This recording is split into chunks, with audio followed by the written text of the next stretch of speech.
Hello friend, good evening. आप सब कैसे हैं? आई होप आप सब बहुत ही अच्छे होंगे। तो स्वागत है आपका हमारे यूट्यूब चैनल में। तो हमारे यूट्यूब चैनल का नाम है शालिनी दुबे, जो मैं आपको सीटेट के बारे में पढ़ाऊंगी। और ये सीटेट प्रीवियस ईयर के क्वेश्चन पेपर हैं, जो कुछ क्वेश्चन मैं आपके लिए लेके आई हूँ। 15 क्वेश्चन जो प्रीवियस ईयर एग्ज़ाम में आए हुए हैं, और इससे आपका बहुत कुछ आपको समझ में आ सकता है, आपका बहुत कुछ इसमें फंस सकता है। लकली आपकी एक दो क्वेश्चन अगर इसमें फंस जाए तो बहुत अच्छी बात है। तो आप ध्यान से पढ़िएगा इस क्वेश्चन को। पहला क्वेश्चन है अपना, प्रतिकूल परिस्थितियों और वंचित पृष्ठभूमि वाले अधिगमकर्ताओं को संबोधित करने के लिए निम्नलिखित में से कौन सी पद्धति प्रभावशाली नहीं है। अब इसमें नहीं है पूछा गया है, यानी माइनस मार्किंग, नेगेटिव क्वेश्चन है। तो इसका जो ऑप्शन दिए गए हैं वो पहला ऑप्शन है, अधिगमकर्ताओं से बातचीत करके उनकी आवश्यकताओं और उनके सम्मुख आई चुनौतियों को समझना। सेकेंड ऑप्शन है, अधिगमकर्ताओं को विद्यालय के बाहर ट्यूशन पढ़ने के लिए कहना, जिससे कि अध्यापक को उन पर अधिक ध्यान देना ना पड़े। ये अधिक ध्यान देना ना पड़े, ये तो अपना पूरा नेगेटिव है। अधिक ध्यान देना ना पड़े, इसे देख के ही आप समझ आइए ये नेगेटिव है।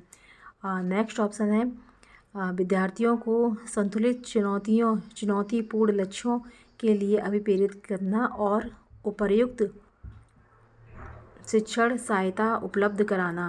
बिल्कुल सही है। नेक्स्ट और लास्ट ऑप्शन है, कार्यकलापों के लिए सहयोगी समूह बनाना और विद्यार्थियों को एक दूसरे का समर्थन करने के लिए प्रोत्साहित करना।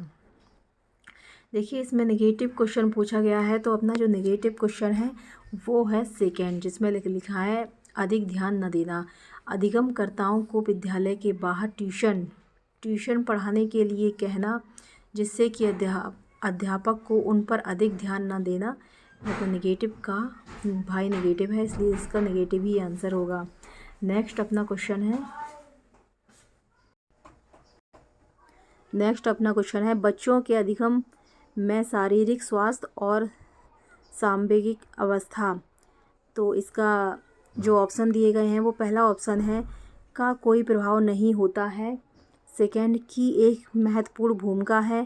थर्ड, का कोई आपसी संबंध नहीं है। फोर्थ, की भूमिका नगण्य है। तो इसमें जो सबसे सही और सटीक आंसर है कि एक महत्वपूर्ण भूमिका है। अरे भाई, कुछ तो प्रभाव होता ही है ना। बच्चों के अधिगम, शारीरिक स्वास्थ्य और सांवेगिक अवस्था में की एक महत्वपूर्ण भूमिका है।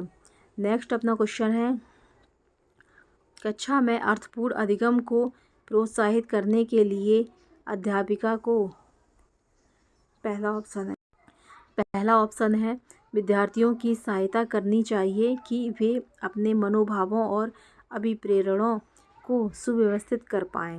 बिल्कुल सही है। सेकेंड, विद्यार्थियों को उनके प्रदर्शन के आधार पर वर्गीकृत और नामांकित करके उनके योग्यता आधारित समूह बनाने चाहिए। ये गलत है। योग्यता आधारित समूह ये तो बिल्कुल बनाने नहीं चाहिए। थर्ड है, विद्यार्थियों में संवाद और परिचर्चा को प्रोत्साहित करना चाहिए, जिससे वे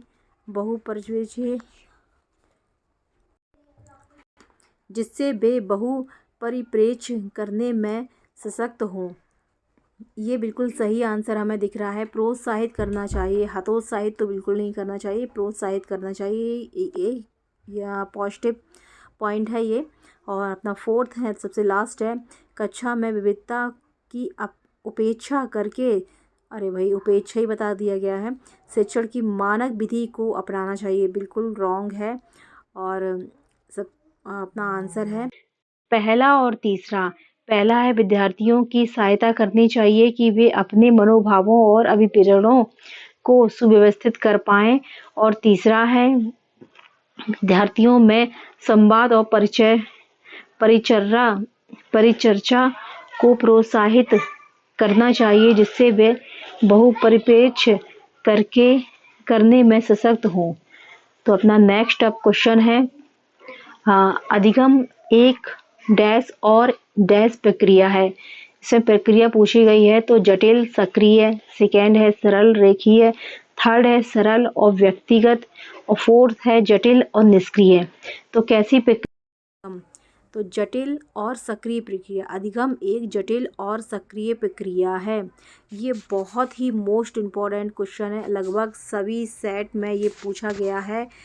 ये बिल्कुल आ सकता है, आप इसे रट लीजिए। जटिल और सक्रिय प्रक्रिया है, निष्क्रिय नहीं होगा, व्यक्तिगत नहीं होगा, रेखीय नहीं होगा, जटिल एवं सक्रिय प्रक्रिया है।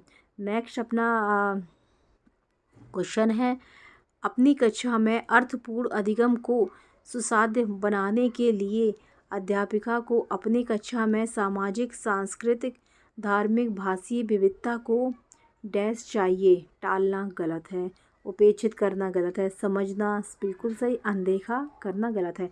देखिए ये भी इसमें क्या है कि ये भी नेगेटिव है, ये भी नेगेटिव है, ये आपको दूर से समझ में आ रहा है, बिल्कुल सही है, समझना चाहिए।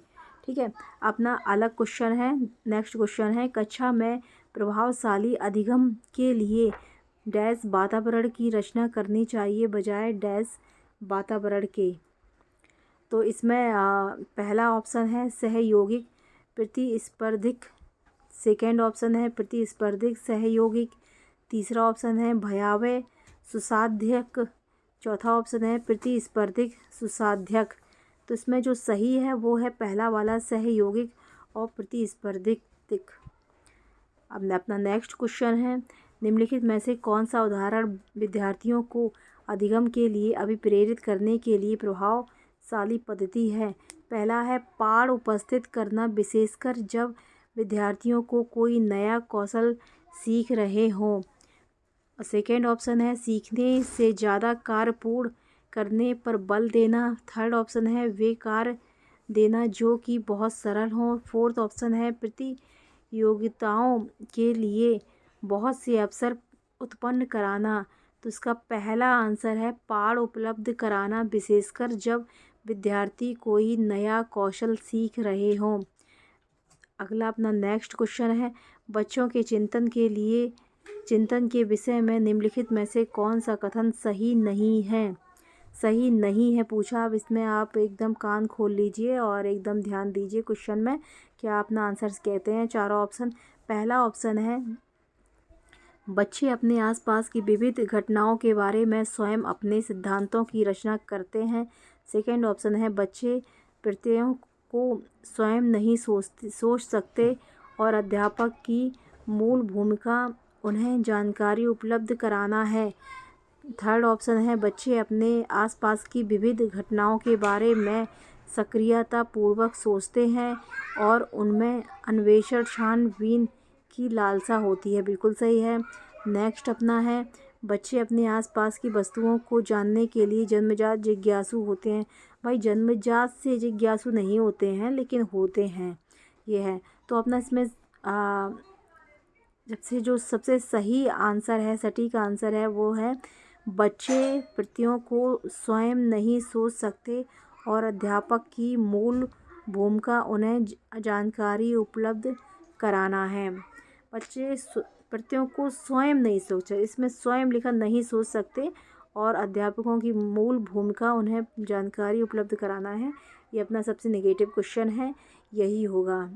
भाई जन्मजात मतलब एकदम जन्म से ही नहीं होते हैं, लेकिन होते हैं, वो अपना एकदम पॉजिटिव क्वेश्चन है। ठीक है, अब अपना नेक्स्ट क्वेश्चन है, बच्चों का विद्यालय में असफल होना। ऑप्शन है, पहला ऑप्शन है प्रस्तावित करता है कि वंचित पृष्ठभूमि वाले बच्चों में अधिगम का सामर्थ्य नहीं होता है। सेकेंड, निर्दिष्ट करता है कि विद्यालय इन बच्चों की आवश्यकताओं और रुचियों की पूर्ति करने में समर्थ नहीं है। थर्ड, साबित करता है कि इन बच्चों में आनुवांशिक पैदाइशी कमियां हैं और उन्हें विद्यालय में निकाल देना चाहिए। और फोर्थ अपना ऑप्शन है सूचित करता है कि अभिभावकों में अपने बच्चों के अधिगम में सहायता करने का सामर्थ्य नहीं है। तो इसका सबसे अच्छा आंसर है वह है निर्दिष्ट करता है कि विद्यालय इन बच्चों की आवश्यकताओं और रुचियों की पूर्ति करने में असमर्थ नहीं है। बच्चों का विद्यालय में असफल होना, ये सबसे महत्वपूर्ण कारण इन्होंने दिया गया है। सेकेंड ऑप्शन सही होगा। नेक्स्ट अपना क्वेश्चन है, समूह में एक दूसरे को पढ़ाने और सहायता करने से। पहला ऑप्शन है, बच्चे स्वयं की चिंतन प्रक्रिया पर आक्षेप कर सकते हैं और संज्ञानात्मक क्रियाकलाप के उच्च स्तर पर पहुंच सकते हैं। सेकेंड ऑप्शन है, बच्चों में भ्रांति उत्पन्न हो सकती है और उनके अधिगम में हस्तक्षेप करती है। थर्ड ऑप्शन है, बच्चों का ध्यान भंग हो सकता है और यह एक प्रभावशाली शैक्षिक पद्धति नहीं है। फोर्थ ऑप्शन है, बच्चों में प्रतिस्पर्धात्मक प्रवृत्ति उत्पन्न होती है जो कि अधिगम में विघ्न रुकावट पैदा करती है। इसमें सबसे जो सही आंसर है वो है पहला वाला, बच्चे स्वयं की चिंतन प्रक्रिया पर आक्षेप कर सकते हैं और संज्ञानात्मक क्रियाकलाप के उच्च स्तर पर पहुंच सकते हैं। भाई स्वयं की चिंतन प्रक्रिया जब उन्होंने बोल दिया स्वयं से, तो यही सबसे सटीक आंसर है। अपना नेक्स्ट क्वेश्चन है, एक डैश कक्षा में अध्यापिका अपनी शिक्षा शास्त्र व आकलन की विधियों को विद्यार्थियों की व्यक्तिगत ज़रूरतों के अनुसार परिवर्तित करती है।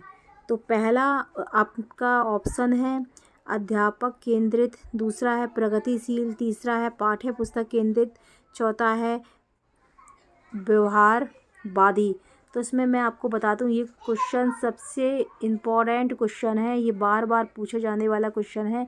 जो क्वेश्चन मुझे इम्पोर्टेंट लग रहे हैं मेरे हिसाब से वो बार बार पूछे गए हैं, घुमा फिरा के थोड़ा बहुत, वही मैं आपको और बता रही हूँ। अध्यापक केंद्रित तो ये बिल्कुल नहीं होता सर, बाल केंद्रित होता है, पाठ्य पुस्तक केंद्रित भी नहीं होता है भाई, पाठ्य पुस्तक केंद्रित नहीं पढ़ा सकते।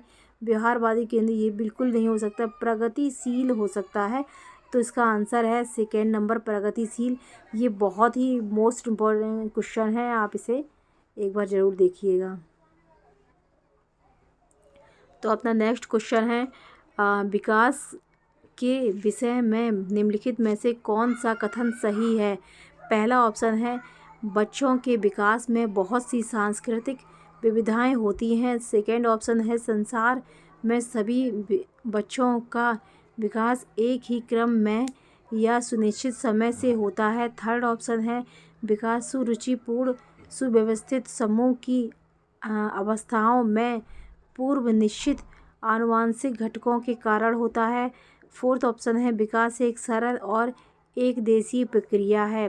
तो उसमें सबसे अच्छा और सटीक आंसर है आपका पहला वाला आंसर है, जो कि बच्चों के विकास में बहुत सी सांस्कृतिक और विविधताएं होती हैं। ये बिल्कुल सही आंसर है, विविधताएं होती हैं। तो अपना नेक्स्ट क्वेश्चन है, क्वेश्चन नंबर 28 है, निम्नलिखित में से मध्य बाल्यावस्था की अवधि का मुख्य प्रमाण चिन्ह कौन सा होता है। ऑप्शन पहला है प्रतीकात्मक खेल का उभरना, सेकेंड ऑप्शन है तर्क संगत विचारों का विकास जो कि प्राकृतिक रूप से मूर्त है, तीसरा ऑप्शन है पेशीय कौशल और समग्र शारीरिक वृद्धि का तेजी से विकास, चौथा ऑप्शन है वैज्ञानिक तर्क और अमूर्त रूप से सोचने की क्षमता का विकास। तो इसमें जो सबसे सही आंसर है वो है तर्क संगत, वो आंसर है अपना तर्क संगत विचारों का विकास जो कि प्राकृतिक रूप से मूर्त है। भाई ये सबसे अच्छा आंसर है और ये ही सबसे सटीक आंसर है इस क्वेश्चन का। और अपना नेक्स्ट क्वेश्चन है, बच्चों के सामाजिकरण में विद्यालय डैश की भूमिका नहीं है कि बहुत कम भूमिका है, प्राथमिक कारक है, द्वितीयक कारक है। देखो बच्चे सामाजिकरण जो विद्यालय की भूमिका है, विद्यालय में बच्चों के सामाजिकरण में विद्यालय की भूमिका, प्राथमिक किसकी भूमिका होती है, प्राथमिक होती है अपने घर परिवार की भूमिका होती है, द्वितीय किसकी होती है, द्वितीय सीधा विद्यालय की होती है। तो इसका आंसर एकदम 4 सही है। और ये क्वेश्चन बहुत ही इम्पोर्टेंट है और ज़्यादातर ये हर सेट में पूछा जा चुका है, तो आप इसे बहुत अच्छे से देखिएगा। अपना लास्ट क्वेश्चन है, निम्नलिखित में से किस मनोवैज्ञानिक ने प्रस्तावित किया है कि बच्चों का चिंतन गुणात्मक रूप से वयस्कों की अपेक्षा अलग होता है? तो इसका ऑप्शन है, पहला ऑप्शन है जीन पियाजे, दूसरा ऑप्शन है लेव बायोस्की, तीसरा ऑप्शन है हार्वर्ड गार्डनर, चौथा ऑप्शन है लॉरेंस कोल्बर। तो इसका जो सटीक आंसर है और सही आंसर है वो है जीन पियाजे। सबसे ज़्यादा पूछा जाने वाला ये भी क्वेश्चन है, ज़्यादातर हर सेट में ये पूछ लिया जाता है, क्योंकि इसमें सारे वैज्ञानिक दे दिए गए हैं ज़्यादातर, जीन पियाजे, लेवोत्स्की, हार्वर्ड गार्डनर और लॉरेंस कोलबर्ग। तो इसमें ये पूछा गया है, निम्नलिखित किस वैज्ञानिक ने प्रस्तावित किया है कि बच्चों का चिंतन गुणात्मक रूप से वयस्कों की अपेक्षा अलग होता है? तो इसका आंसर है जीन पियाजे। याद कर लेना, ये क्वेश्चन बहुत ही ज़्यादा मोस्ट इम्पोर्टेंट है।